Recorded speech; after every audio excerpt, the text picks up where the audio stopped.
અમરેલીમાં ભારે વરસાદથી નદી નાળા છલકાયા। અનરાધાર વરસાદથી જિલ્લાના 7 ડેમ ઓવરફ્લો થયા છે। ઢેબી ધાતરવડી 1, ખોડિયાર ડેમ ઓવરફ્લો થયો છે। રાયડી ધાતરવડી 2, સુરજવડી ડેમ ઓવરફ્લો થયો છે। ઢેબી ડેમના 6 જેટલા દરવાજા ખોલીને પાણી છોડવામાં આવ્યું કે જેમાં નીચાણવાળા ગામોને એલર્ટ રહેવા માટે પણ સૂચના આપી દેવામાં આવી છે। ઢેબી અને ધાતરવડી 1, ખોડિયાર ડેમ ઓવરફ્લો થયો છે। નીચાણવાળા વિસ્તારોને હાલ તો એલર્ટ કરી દેવામાં આવ્યા છે। વિવિધ સૂચનાઓ છે તે નીચાણવાળા વિસ્તારોને આપી દેવામાં આવી છે। સંવાદદાતા દિલીપ ફોન લાઈન પર જોડાયા છે। દિલીપ, અમરેલીમાં ભારે વરસાદથી નદી નાળા છલકાયા છે। અનેક ડેમોમાં પાણીની સતત આવક વધી રહી છે। શું સ્થિતિ હાલ?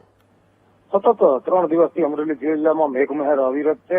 ત્યારે ગત રાત્રે અમરેલી જિલ્લા અને ગ્રામ્ય વિસ્તારોમાં ધોધમાર વરસાદ વરસ્યો હતો। આ વરસાદ વરસવાના કારણે અમરેલીનો જે ઢેબી ડેમ છે તે ઓવર થયો હતો। ઓવર થતા ઢેબી ડેમના 3 દરવાજા છે એ ખોલવામાં આવ્યા હતા।